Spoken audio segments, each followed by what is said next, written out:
Hi, it's Rebecca Whitman, your host of the Balanced, Beautiful, and Abundant Show. I'm a top rated life coach, an international best-selling author, and a multi-passionate entrepreneur. I'm on a mission to help you go from burned out to balanced, beautiful, and abundant. The experts on this show will help you achieve work-life balance so that you can experience abundance in 7 pillars of life: spirituality, health, emotions, romance, mindset, social, and financial life. When you have all 7 pillars of life in alignment, you are balanced, beautiful, and abundant. Let's go.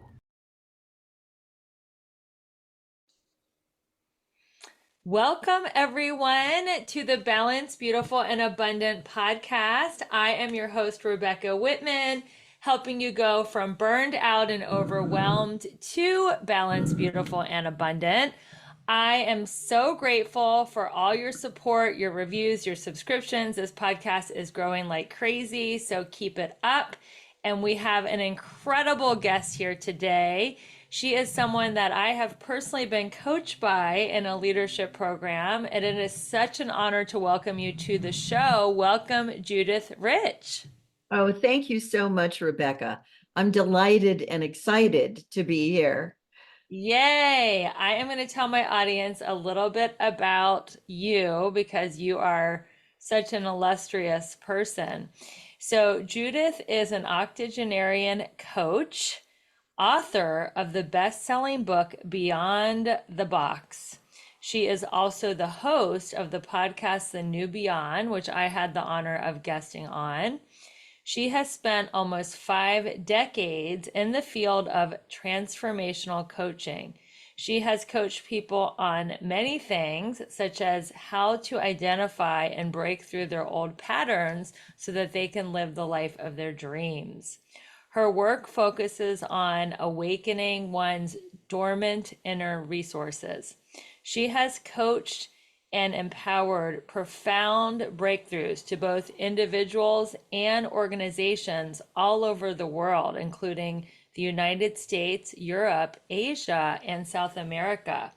Her clients have included top executives in many industries and professions, such as building, banking, hotel management, pharmaceutical, education, financial, human resources, and nonprofit. So, Judith, you have such an amazing history of coaching and helping people, but I know you weren't always a transformational leadership coach. So, how did you find your life purpose and work? Tell us a little bit of your origin story. How far back do you want me to go? I go way, way, way back there. Um, Yeah, how did you find this work? okay, so we can start there. Well, I was a school teacher. I graduated from university with a master's degree in special education, and I taught special ed for several years. So that was that's the origins of my actual official career and official work in the world. But I found transformation and leadership work at a time in my life when my marriage was faltering. My husband and I had been in marriage counseling, and so we were looking for resources to support us. And he was introduced to this transformational work by a former student of his. So he actually did the work before I did. Wow. And I saw some very interesting shifts in him as a result of the work that he did. And of course, I was curious and wanted to know what happened and what's possible. So I gravitated to the work. And I have to say, I love to share this story about my first introduction to the work was an evening introductory event. At that time, they were called guest events, but it was basically an evening where people who had recently graduated from a training invited guests to come and learn about it. So that evening I went, and before I entered the room where all the graduates and the people were, I just kind of stood on the outside of the room and looked in and had a feeling, a very visceral feeling about what was happening in there, just energetically. I'm very tuned in energetically. And the vibe of what was happening in there struck me viscerally in a little tiny voice that I barely noticed at the time. But I did, I took a little note of it, and now it's like speaks so loudly to me. This little tiny voice said to me, "You're home." Wow.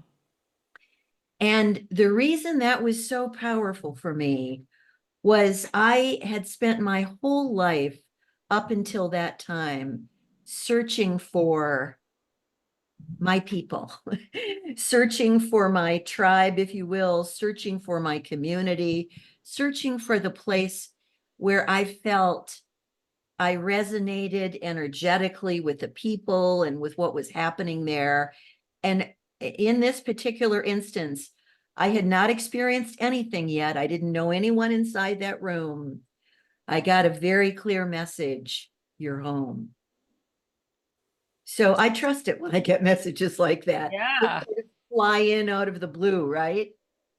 So I went into that evening, and, I was already enrolled. I mean, I just energetically and spiritually and emotionally, I was enrolled just by that little voice in me that said, "You're home." And so I went through the curriculum. I experienced, I had so many breakthroughs and openings and breakdowns as well. But I discovered so much about myself. I just immersed myself in the work from there on. I was so hungry to know more about who I was. And that work was the beginning of what has turned out to be, I'm now 50 years later down the road, a 50-year journey that is still continuing, not over yet, Right. still going. I'm still learning, I'm still discovering. And I have to say that other than being a parent and a grandparent, this is the most compelling, juicy, exciting, inspiring, invigorating, challenging adventure I've ever been on. So, of course, I'm signed up for the long term. So that's the long and the short of how I got here. That's a great story. And you are an octogenarian. So if you don't know what that means, Judith is in her 80s, and you say you're still learning every day. So what is it that's different about you versus some other people in their 80s who are just like giving up and like watching the news all day, or just, playing, card games and checked Yeah, out? Like yeah. what's your secret been? Your secret sauce to stay so engaged and enlivened and so really like young spirited. Yeah, yeah, I'm 82, so I crossed the octogenarian threshold 2 years ago. And I don't want to suggest that people in their 80s or 70s or whatever age they are who choose a lifestyle, a more serene, peaceful, restful lifestyle, one might, traditionally call retirement. I'm not suggesting for a minute that's not okay or that's wrong or people shouldn't do that. Of course, people should do that if that's how they're called to be and spend their later years. And most people are. But I didn't come to the planet to do that. I came to the planet with a calling. I'm very clear about that. And so to be true to my calling and to be aligned with it, to be surrendered to it, to say yes to my calling has taken me, you talked about the different places in the world where I've worked. it's taken me to all of those places and to get to interact with people from all of these cultures. You know, you didn't mention Russia, you didn't include Mexico. Perhaps I didn't include those on my list of places, but it has been such a privilege and an honor to be invited into people's lives at the depth of experience that I've been allowed to have with people, that I feel incredibly grateful to have lived the life that I've lived, that I'm still living. I feel incredibly blessed to get to do what I've done. And I've forgotten what your question was now. I'm not sure where I'm going. Well, it was, what is your secret to Oh, staying so engaged in life yeah. and like just Yeah. excited Okay. and passionate about life and not just checking out? Yeah. Yeah. Well, so I started to talk about, really, I'm here, I'm doing and being and creating what I am out of my alignment with a calling. However, you know, as a kid, I was this way as a child, and what it looked like and what it still looks like to this day is intensely curious. I'm insanely curious about human being, about learning. Today, I'm curious about technology and artificial intelligence and all the things that are, you know, a part of our world today that were not a part of my world as a child. But as a child, I used to gather kids together in the neighborhood and invite them over and, you know, have little circles of kids where I'd invite them to stand up and share and Oh, about kid stuff, you know, what kids were interested in. I that's was, yeah, I was intensely curious about why people are the way they are, why they do what they do, you know, as from about age 7 on. And so that curiosity, I think, is what inspires me and drives me and has me continue to be passionate. I'm also, I have to say, I have to credit my genetics. My mother lived to 91. She was, can I say kick ass? Can I swear? Oh you no, we're can on cuss Facebook. on this podcast. Yes, absolutely. My mom was a badass woman. You know, she was physical and intense all the way up until she died at 91. And I think I really have, I'm wired the same way that she is.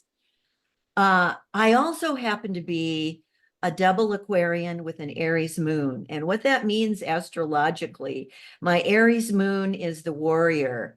She's the pioneer. She's the one, she's the leader. Aries is the leader.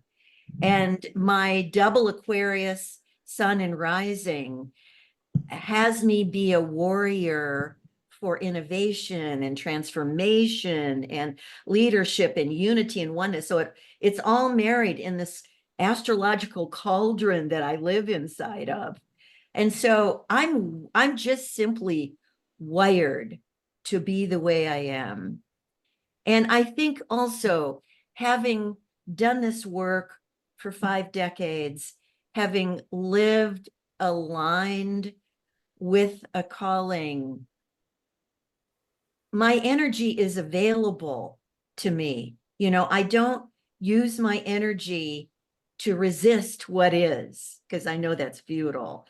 And that's a thing that I think so many people spend so much of their energy doing, resisting what is, being in reaction to what is, because, you know, most of the time we don't necessarily like or want the way life is unfolding.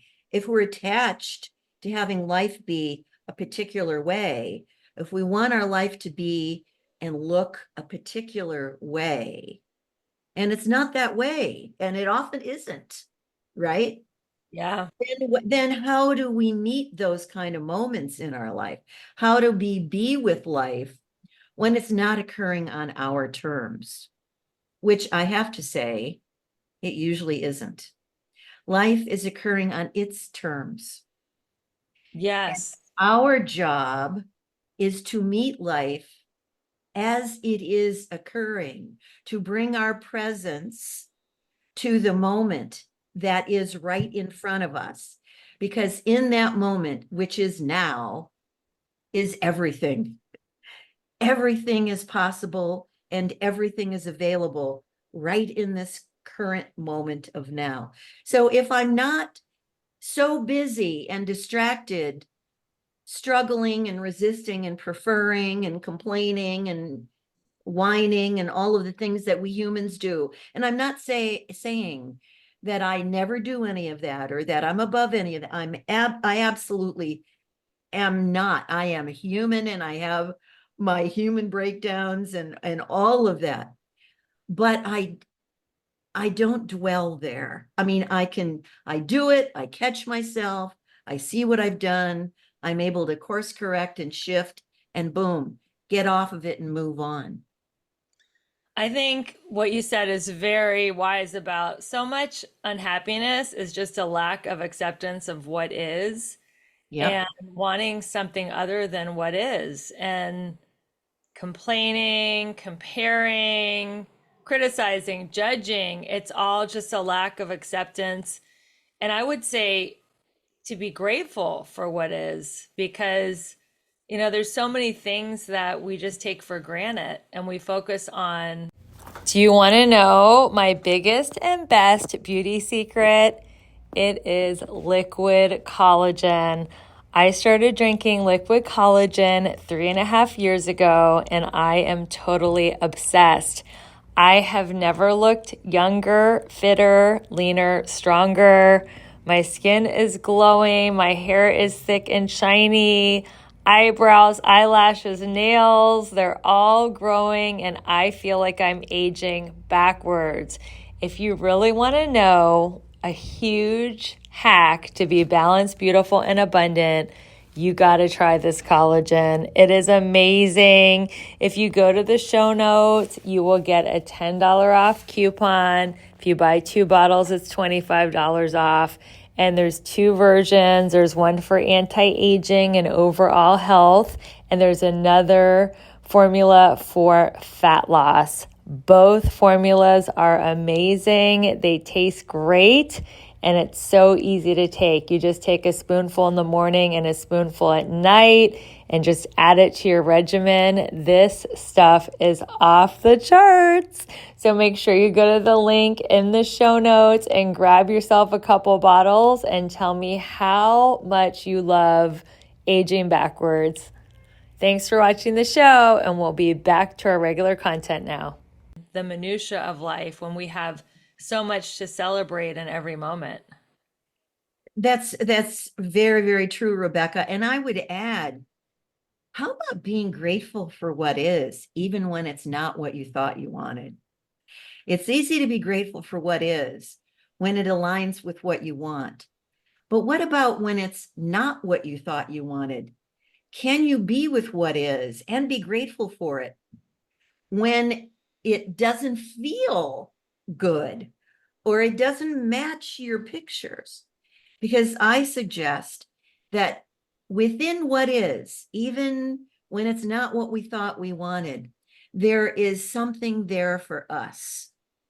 And what is happening, what is present in any given moment is there for our learning if we're willing, if we're open to learn from it. So I teach that there really are no accidents, that what appears or what looks like in the moment might be an accident, might be the worst thing that ever happened to you in your life. And it's horrific and horrible and all of that.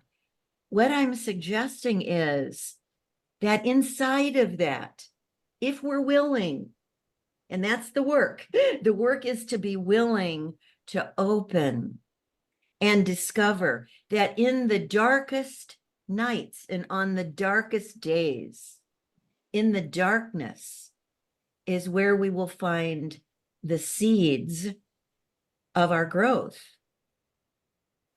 because, seeds require darkness to germinate and Yeah. to grow. And so I would say to listeners, do not resist and don't be afraid. And I know it's easier to say than done. So I hear you. I get it. It's challenging. And this is where the work is. But the work is to learn to embrace these dark moments, learn to embrace these dark times. Just like right now in the world. May I go down this path with Sure, you? sure. Yeah, Like absolutely. what's happening right now in the world looks and feels pretty dark, right? Yeah. Where we are just collectively in the entire world, we're in a time of tremendous conflict and chaos and change that is happening so rapidly. Our human nervous systems were not designed to handle change at this pace. And so we feel exhausted, we feel overwhelmed, we're tired. Yeah, I get it. That is what we humans are experiencing on the planet today. And so you might be asking, yeah, and what exactly is there about all of this that I should be grateful for? And my answer to that would be, I know you didn't ask me that, but my answer to that would be, we are in a collective transformation process. So as individuals, in my life has been about transformation, and essential to transformation is death and rebirth. Mm-hmm. Has to do with death and rebirth. And so we are in the death of an old paradigm right now, collectively on the planet. We are in the death of an old paradigm characterized by domination and control and power over, and I would say patriarchy, male dominated power over domination. And that has been embedded in all of our structures and systems for thousands of years, thousands of years. And that system, that structure now is coming apart. And we're seeing it in governments, and we're seeing it in corporations, and we're seeing it in educational systems, and we're seeing it in cultures, and we're seeing it on city streets. We're seeing it everywhere. It feels like it's all unraveling, and it is. And it's scary, and it's challenging. It's challenging for humans to be going through this right now, because it feels like the ground underneath our feet is shaky and moving, and there's nothing solid, and there's nothing certain. So how do we stay centered and happy and on our path of unfoldment as all this change is happening all around us and everything seems so chaotic? Yeah, well, I think that it's important to know, to have a picture of what's actually happening, so that if we realize we are in a collective unraveling, and in that unraveling, there is a transitional period before we move into whatever we are moving towards. So we are in that transition period. I heard Brene Brown, and I've mentioned this in other podcasts, including my own, refer to us as Gen T, Generation T. Everyone on the planet today is a member of Gen T, which is Generation Transition. We are here as the transition between the crumbling of the old paradigm and whatever is coming next, which we don't know what that is. But the possibility of what that is, I think, is how we stay connected and centered. And I wouldn't use the word happy. I Yeah. don't think it's about being happy, because it's not, we're not necessarily happy as we're going through this, but that has nothing to do with our ability to be clear and direct and committed and focused and grounded inside of the chaos. So to be grounded in a vision, and to be grounded in a calling, and to be grounded and clear about who you are as a human being and why you're here. This is critical for you, particularly during times like this, to stay on your path. And what is, you mentioned your calling several times in this interview. What is your calling or your vision for your life? Uh, my calling and my vision for my life is to be a catalyst for transformation, to be a catalyst for bringing together. My astrological sign, Aquarius, means the union of opposites. It's the union of masculine and feminine, the yin yang. So I believe that my calling is to be a catalyst for transformation. And my Aries moon has me be a warrior for that. So I'm actually a leader, a warrior for that. And as long as I have stayed aligned with that calling and I stay aligned with this work, my life is abundant, my life flows, my life is not easy, but I would say graceful. That is a beautiful distinction. Let's talk about easy versus graceful. Well, to me, easy is when the path is open and the path is clear and there's no challenges and I just, I'm not challenged. But I don't think that life occurs that way. I think that all of our paths are riddled with challenges and obstacles and opportunities. And so if I see them as opportunities, I'm curious and I'm creative about how I navigate this path. And that becomes a graceful journey. I'm not pushing and forcing, and I'm dancing. I'm dancing with life. I'm dancing with the challenges. I'm dancing with the obstacles. I'm curious.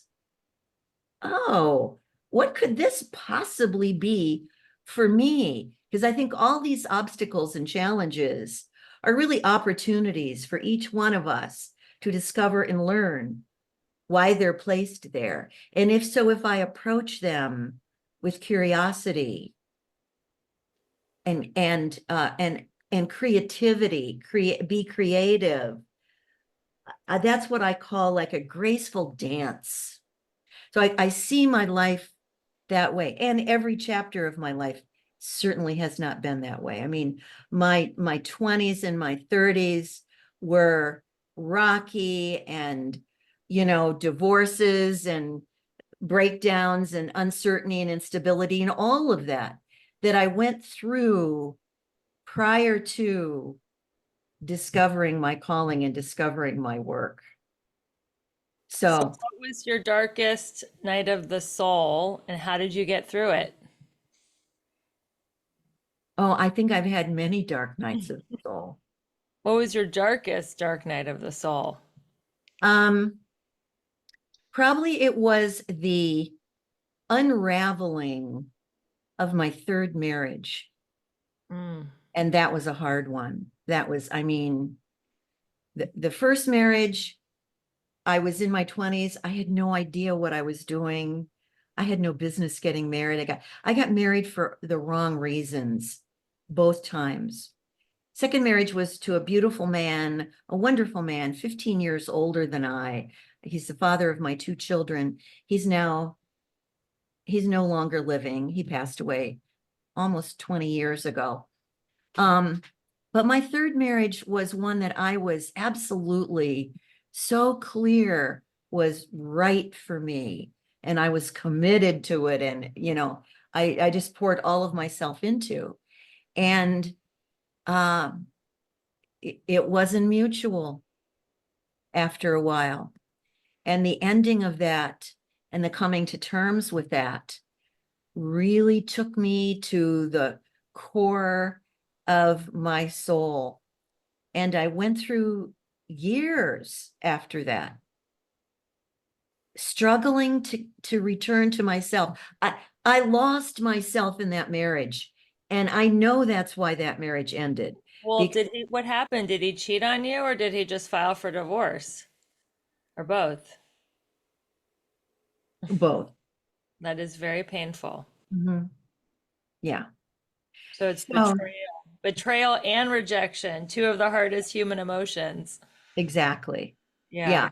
So I lost myself in that marriage, and it took me a long time to find myself again. I mean, there was a lot of work that I got to do in the interim to get back to me.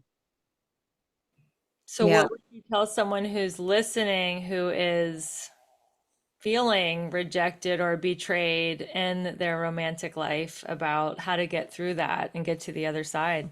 Well, first of all, one of the things I learned in that experience was that those dark nights of the soul, those are, that is really a call from the soul to descend.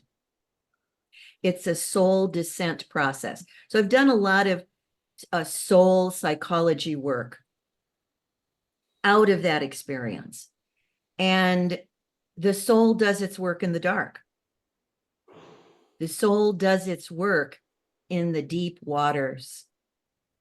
And so I would say for anyone going through that experience, it's really important and challenging and difficult, I know, but important to trust that process because your soul is calling you to a deeper level to do the work of pulling out the roots of beliefs and stories and habits and patterns that do not serve you. And so you're doing important work.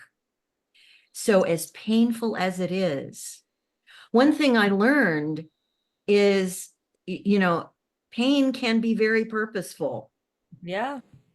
And not that any of us would invite it, not that we would prefer it, certainly not. But when it pays a visit, we need to sit up and pay attention and take notes and open our heart and listen. There's a lot Yeah. of listening to do. There's a lot of purification Yes. if you do the work and you don't numb yourself, because I think when pain comes, a lot of people would just rather check out and numb themselves with alcohol, drugs, shopping, Yeah. gambling, Yeah.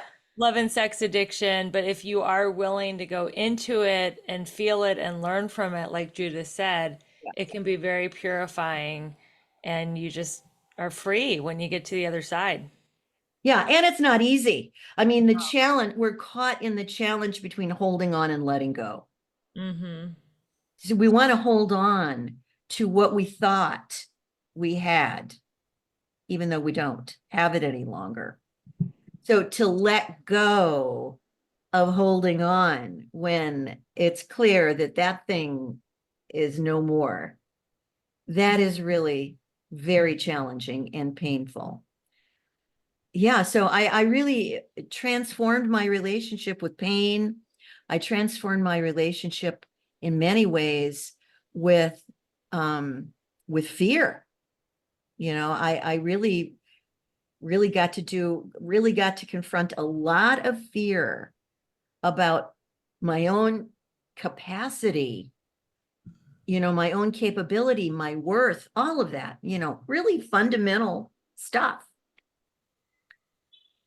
And I have zero regrets. And I look back on these experiences with nothing but gratitude. And that's not just, I'm not just using psychobabble, and I'm not spiritually bypassing because that's tricky too. Right. When we have a lot of this access to some of these concepts, it's easy to do a spiritual bypass and think that, well, I'm just going to substitute and shift and be happy. And I'm going to be just positive, and I'm not going to allow negative thoughts and all of that. I don't subscribe to that. I think that that's just putting a Band-Aid, and that really isn't addressing the real issue. That it's not just about positive thinking. In fact, I've done a podcast episode on why I'm not a fan of positive thinking. for the reasons I just articulated. Well, you can't slap a smiley face on sadness and heartbreak, you know? You have to feel it and let it move through you. And I like to think of emotions as the weather, but I do believe that our soul is the sky and our soul cannot be touched or harmed. It stays connected to the divine. And people attach to their emotions for years and they identify themselves as I am depressed and I am sad instead of just feeling it and letting it pass through. Right, exactly. So 100%. Yeah. so let's talk about your doctoral dissertation. Yes, I did my research. It was entitled The Future of Feminism. Where do we go from here? You wrote that in 1995. Now that it's been almost 30 years, what aspects of the evolution of feminism have come true from your dissertation, and what is still in the gap? Oh my, there's a great deal in the gap. Let me start there. Obviously, I mean, in the US today, um, and certain, really all over the world, women's rights are being eroded. Women's rights are being taken away from us, so that right now my granddaughter has fewer rights. She's only 11, but she's growing up in a world where women have fewer rights than I did as a young woman. Now, I grew up as a young woman in a world where there was no, well, there was birth control. There wasn't the pill. There wasn't easy birth control. This was pre-Roe v. Wade, so abortion was illegal when I was growing up. And so then, we were given rights and now they've been taken away.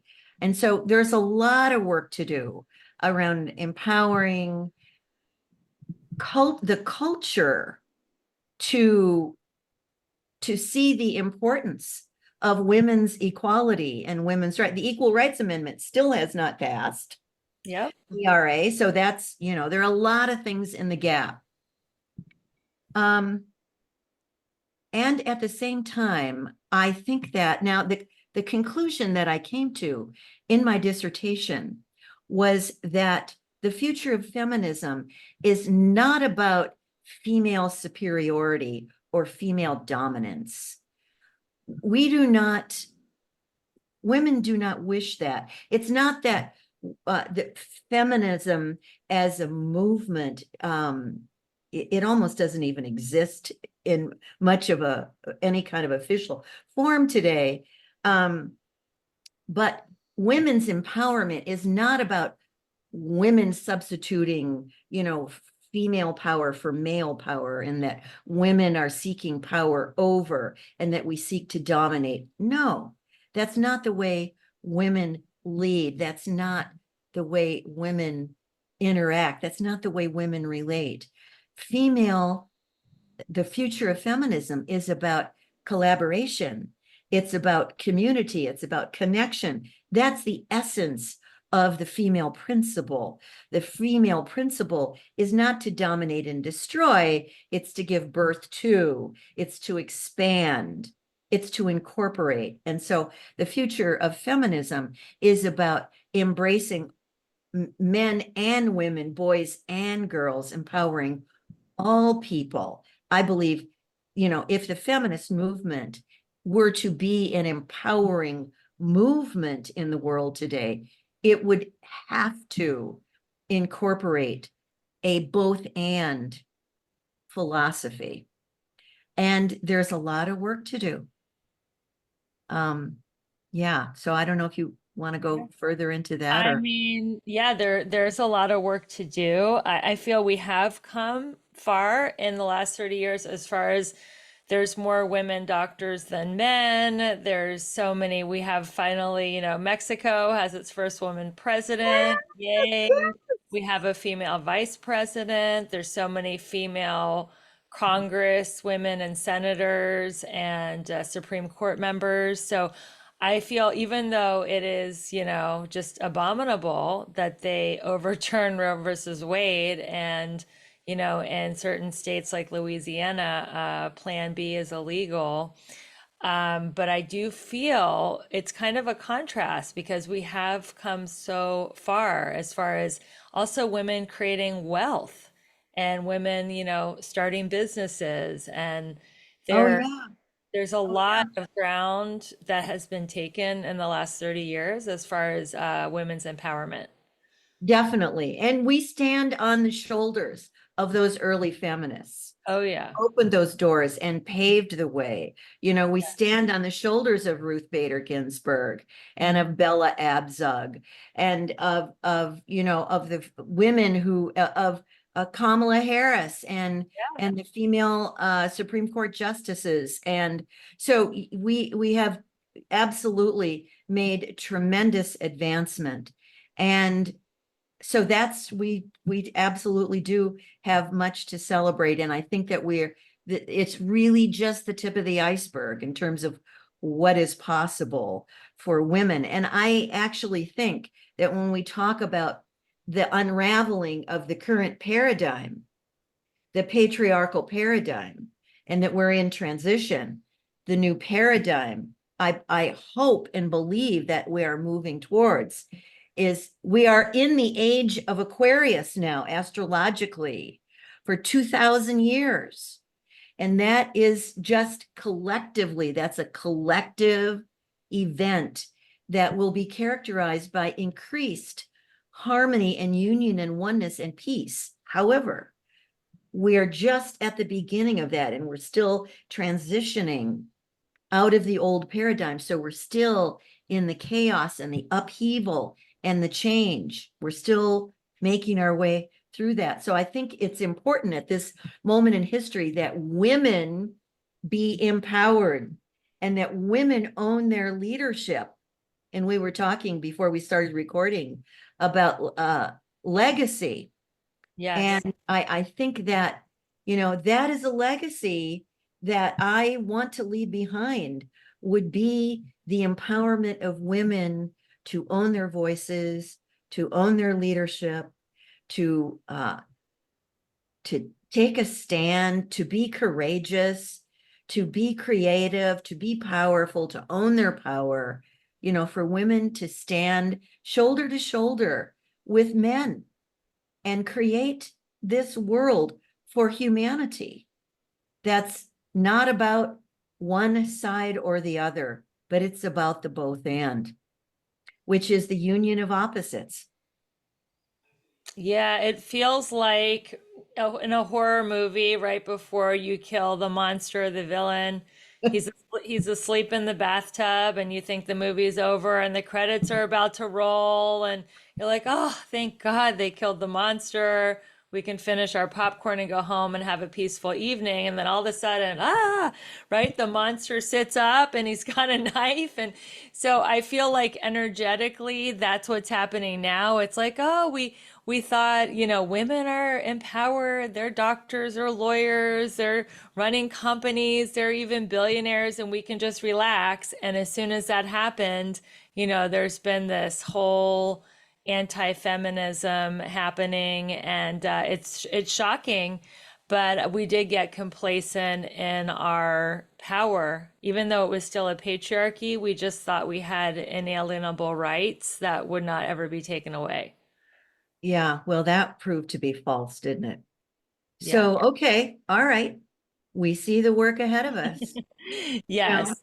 we get to raise our daughters and our sons. And I our sons. think, I Yeah. think it's important, critically important that we raise our sons to be respectful, to honor, women, girls. There's a lot of work to do in that area. There's a lot of work to do to heal the masculine. We talk about healing the wounded feminine, and I do a lot of work around that. But we've got a very wounded masculine.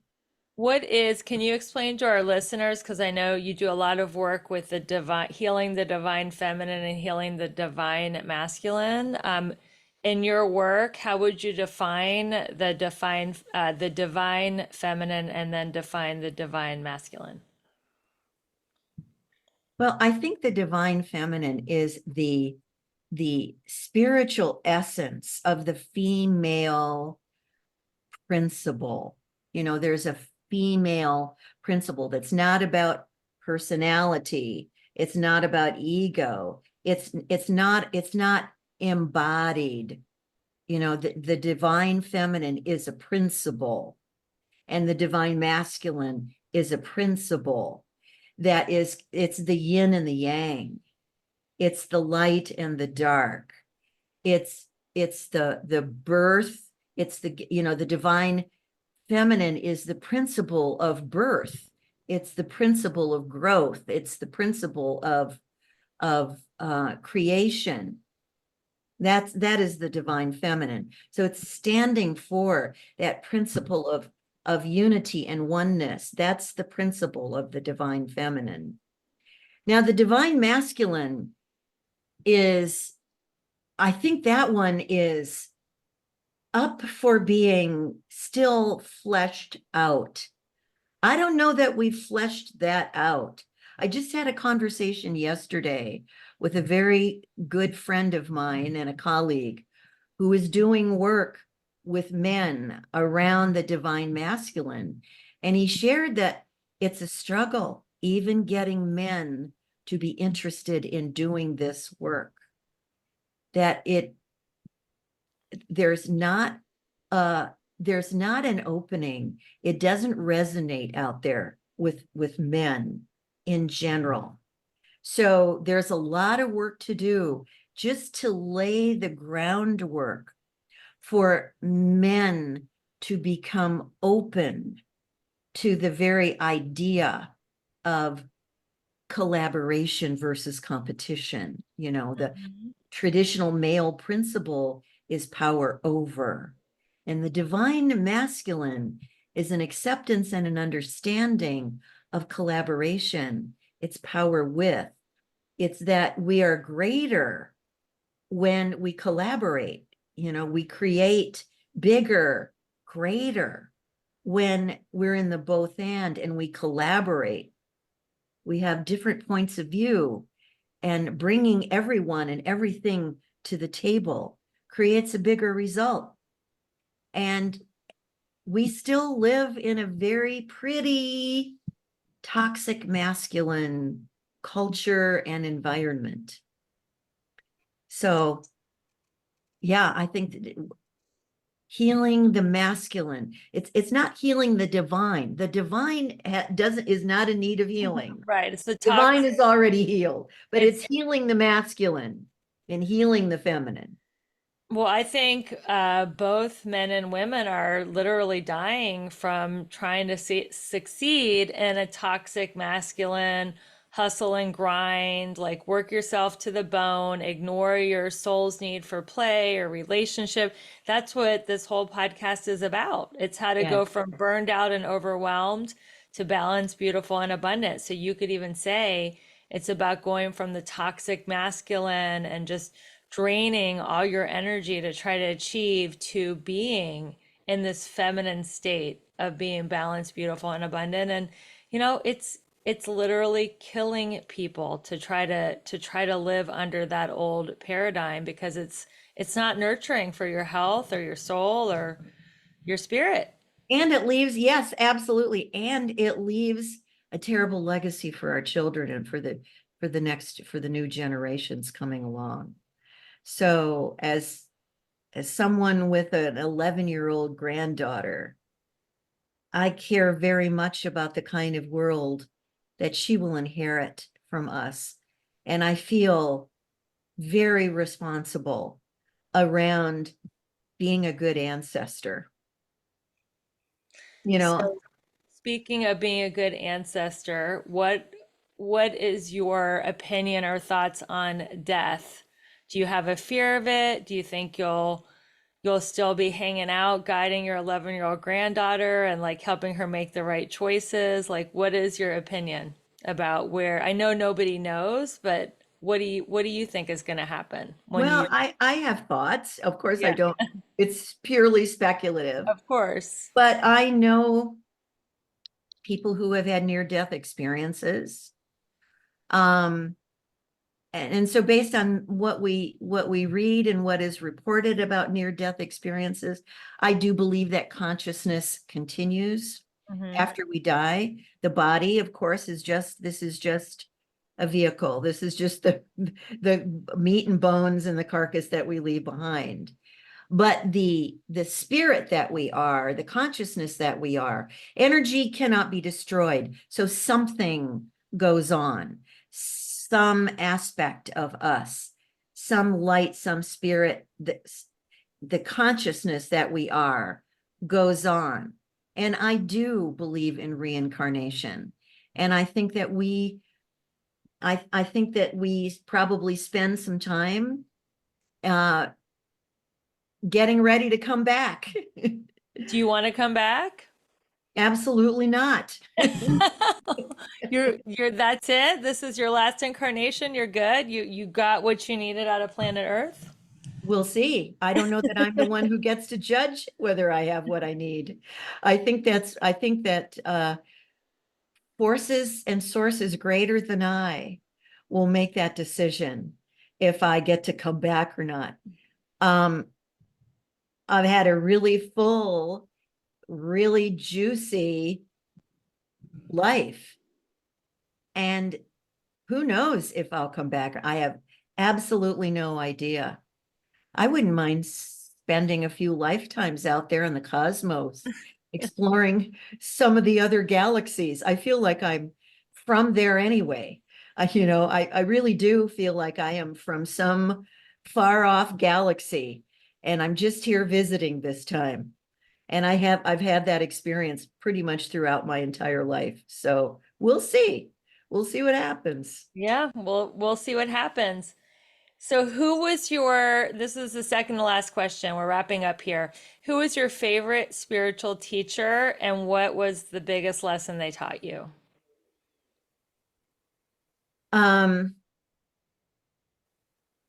I would have to say it's probably been Marianne Williamson. Oh, I love her. Okay. Yeah. I went on a trip to India with her. Whoa, cool. When was Yeah. that? Pardon? When was that? When it was in 1996, and it was her first trip to India. I don't know if she's gone since then. It was my one and only trip to India.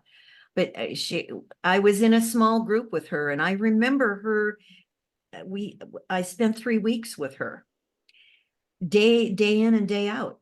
And I remember her teaching us that we were there as pilgrims, that she called India the birth canal of spirituality for the world, and that we were there as pilgrims. And she really supported us to witness what we witnessed through the eyes of pilgrims, which made everything holy. Context is everything. And if you shift from the context of tourism to pilgrimage, different game. Yeah.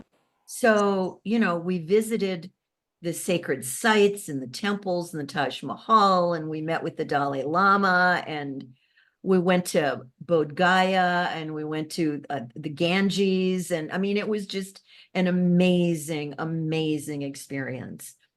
And when we were in Agra visiting the Taj Mahal, every morning we would go to the Taj, and behind on the backside, which you never see from the pictures, are all of these little alcoves. And Marianne would meet with us, and we would meditate there with her. And so that was a profound experience to have that kind of access to her and to see how really down to earth and real and authentic she is. That is beautiful.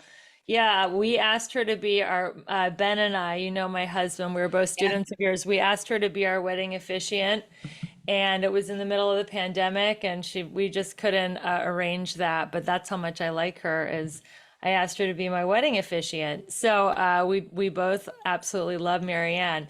So the last question is, if you had a billboard on the side of the highway and it could tell the world one huge life-changing sentence that would change their paradigm in their life, what would your billboard say, Judith? Oh, what a great question. What would my billboard say? You are far greater than you realize. I guess if it was one sentence, you are far greater than you realize.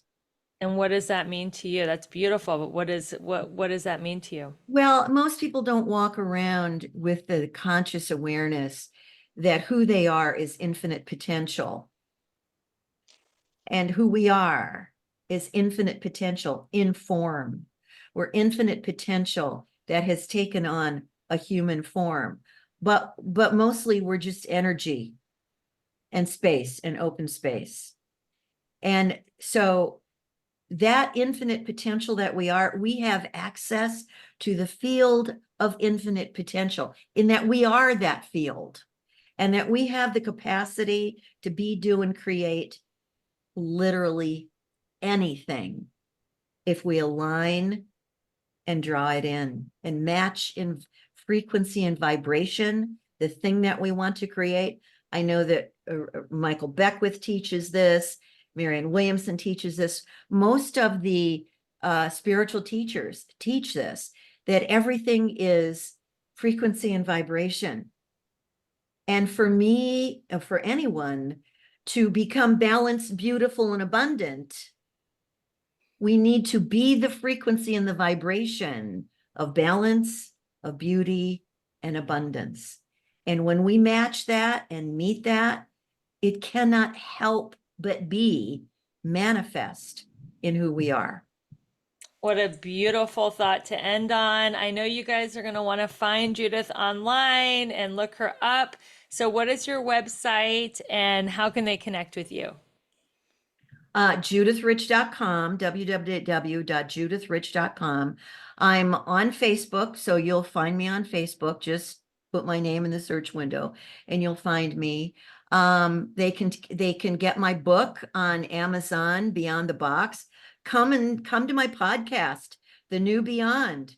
I would love for your listeners to come, and because on my podcast, this is what I talk about. I talk about all the things. We've just kind of done a quick, an hour long culmination of everything that I have talked about for over 2 years on the podcast now. So yeah, come listen to the podcast. Love to Yeah, have you.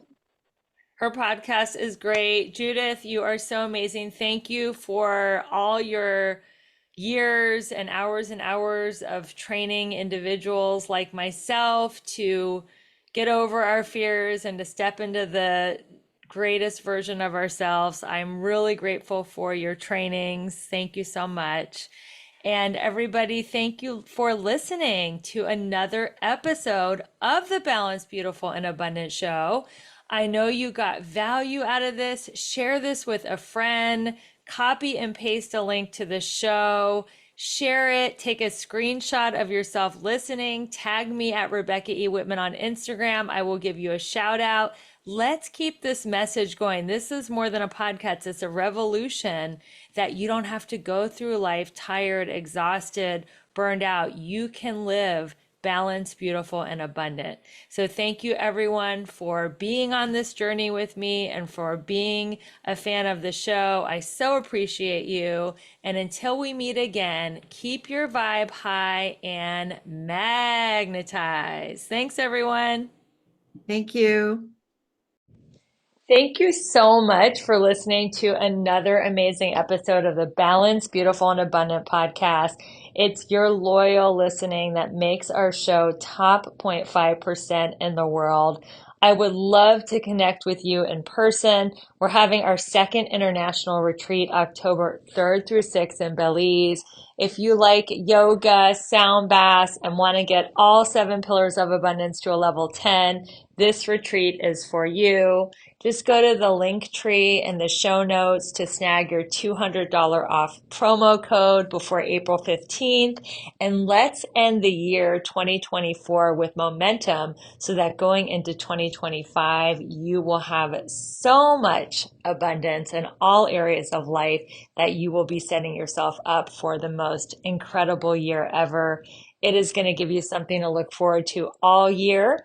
Make sure you snag your spot before April 15th. And if you have any questions, you can always email me at RebeccaElizabethWhitman.com. My email address is on my website. Thank you so much for your loyal listening. And we will see you on the next episode. And some of you lucky ladies, will see you in Belize. Bye.